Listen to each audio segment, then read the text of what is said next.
In the 5 years since pot became legal in Colorado, former Boulder County prosecutor Stanley Garnett says he's come around to support the idea. What clearly didn't work was criminally prosecuting possession and use and sale of marijuana.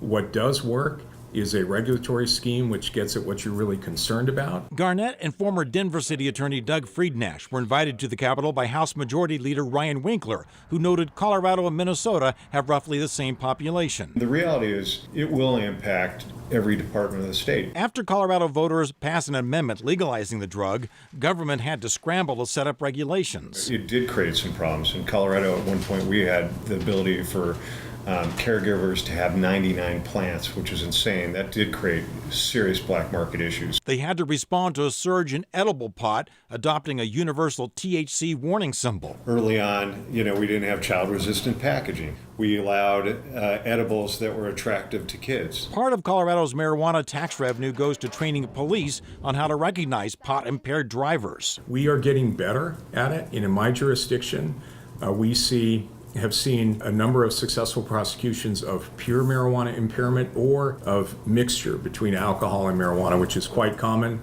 The House Majority Leader Ryan Winkler says he'll continue to hold town halls and group discussions with other Democrats in hopes of having a bill ready to go when the session starts in February.